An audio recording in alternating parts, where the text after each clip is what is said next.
جس میں یہ بتایا گیا تھا کہ نبی کریم صلی اللہ علیہ وسلم ٹیک لگا کر نہیں بیٹھتے، اور پھر ٹیک لگانے کی کیا تشریح ہے وہ بیان فرمائی تھی محدثین کی رائے میں۔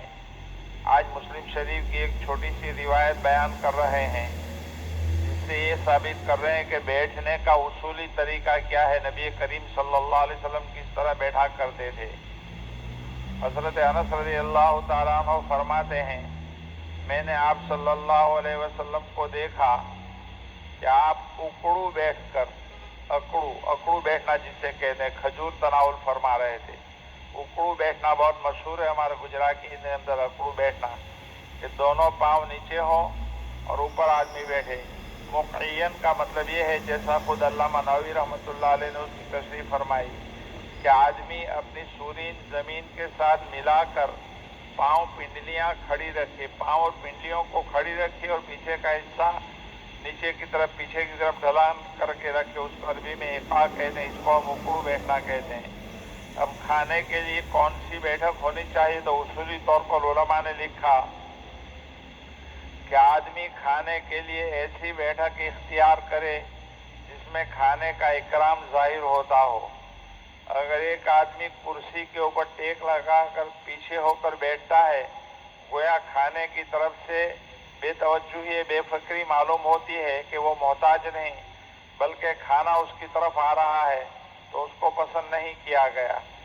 بلکہ آدمی اس انداز سے بیٹھے جس سے یہ پتہ چلے کہ وہ اللہ تعالیٰ کی اس نعمت یعنی کھانے کا محتاج ہے۔ ضرورت کے وقت اگر وہ کرسی پر بھی بیٹھے تو کھانے کی طرف ذرا جھک کر بیٹھے تاکہ اپنے آپ کو اس کا محتاج بنائے، اور جس حیت میں زیادہ سے زیادہ تواضع اور انکساری معلوم ہوتی ہے ویسی بیٹھک پسندیدہ ہے۔ اب بیٹھنے والے اور جو کھانا کھایا جا رہا ہے، دونوں کی سطح اگر یکساں ہے، دونوں برابر برابر رکھے ہیں، بیٹھنے والا بھی اور کھانا بھی بالکل سم، تو زیادہ پسندیدہ ہے۔ چنانچہ زمین پر کوئی دسترخوان، چاہے وہ چمڑے یا پلاسٹک یا کپڑے کا بچھا ہو، اس پر کھانا رکھا جائے اور آدمی زمین پر بیٹھے، یعنی کوئی نرم بچھونا نہ بچھائے، یہ زیادہ پسندیدہ ہے۔ ہاں کوئی باریک سا بچھونا بچھا دے جس سے آرام مقصود نہ ہو بلکہ زمین کے گرد سے اپنے آپ کو بچانا مقصود ہو، تو اس میں کوئی حرج نہیں ہے۔ خلاصہ ہے کہ ایسی بیٹھک جس میں آدمی کی تواضعی انکساری کا پتہ چلتا ہو اور کھانے کی تعظیم اور احترام معلوم ہوتی ہو کہ یہ آدمی کھانے کی تعظیم کر رہا ہے، اس کا احترام کر رہا ہے، اسی کو پسندیدہ قرار دیا ہے۔ اسی وجہ سے زمین پر بیٹھ کر کھانے اور کھانے والے کی سطح دونوں برابر ہونے کو زیادہ پسندیدہ قرار دیا ہے۔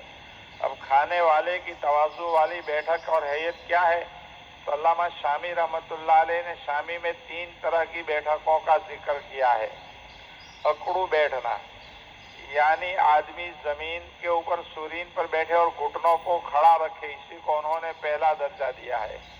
دوسرا درجہ دوسانو، جیسے ہم نماز میں قاعدے کے اندر بیٹھتے ہیں، لیکن اس میں یہ ہے کہ نماز میں بیٹھنے کے دوران تو بائیں پاؤں کو بچھا کر دائیں پاؤں کو کھڑا رکھتے ہیں، اور کھانے کے لیے بیٹھنے میں دونوں پاؤں کو بچھا دیا جائے اور ایک کی پشت دوسرے پر رکھ کر آگے کی طرف جھک کر بیٹھیں، یہ دوسری حیت ہے۔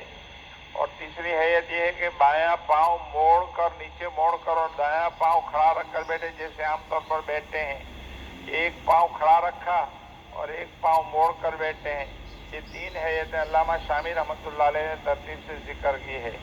یہ تینوں حیتیں گویا عاجزی اور انکساری والی، اس میں سے کوئی بھی اختیار کر لینی چاہیے۔ اب رہ گئی کہ ٹیبل کرسی کے اوپر کھانا کیسا ہے، تو پہلے زمانے کے اندر وہ متکبرین کا شعار سمجھا جاتا تھا، لیکن اب وہ بات باقی نہیں رہی، اس لیے نفس جائز ہونے میں تو کوئی کلام نہیں ہے، ٹیبل کرسی پر کھانا بھی جائز ہے۔ اسی لیے علماء فرماتے ہیں کہ کرسی ٹیبل پر کوئی آدمی کھائے گا تو وہ جائز ہے، البتہ اگر زمین پر بیٹھ کر کھائے گا تو یہ نشست و سنت سے زیادہ قریب ہے، اور اس میں انکساری بھی پائی جاتی ہے اور ثواب کا حقدار زیادہ ہوگا۔ اس لیے اگر کبھی ٹیبل کرسی پر بیٹھ کر کھانے کی نوبت آ جائے تو اس کو منع نہیں کریں گے، بلکہ اس کی گنجائش ہے۔ حضرت تھانوی رحمۃ اللہ علیہ کا طرز، حضرت تھانوی رحمۃ اللہ علیہ نے ایک مرتبہ ٹیبل کرسی پر بیٹھ کر کھانا کھایا، اور چونکہ اس زمانے میں ٹیبل کرسی کا اتنا زیادہ چلن نہیں تھا جتنا آج ہے، اور اس وقت متکبرین کا شعار سمجھا جاتا تھا، اس اس لیے حضرت نے اس کے تشبہ سے بچنے کے لیے ٹانگیں اوپر کر لی، یعنی کرسی کے اوپر دونوں پاؤں کر لیے کھانا کھایا، لیکن اب تو اس کی بھی ضرورت نہیں ہے، بلکہ جواز کی حیثیت سے اس کی پوری گنجائش ہے۔ باقی یہ ہے کہ سنت سے زیادہ قریب یہی ہے کہ آدمی زمین پر بیٹھ کر کھائے۔ برا کھانے کے سلسلے میں جو عادت ہے وہ ہمارے سامنے آ رہے ہیں۔ اللہ پاک ہمیں زیادہ سے زیادہ عمل کرنے کی توفیق عطا فرمائے، سنت کے مطابق چلنے کی توفیق عطا فرمائے۔ بھائی ابھی یہ خبر موصول ہوئی ہے کہ سلیم بھائی آدم، کالا کاشا والے سلیم بھائی، ان کا بیٹا جو ہے حافظ عبداللہ آنکھوں سے نابینا ہے، بیچارہ رات سے طبیعت اس کی خراب ہو گئی ہے اور اس کو ہاسپٹل سنت توماس میں داخل کیا گیا ہے۔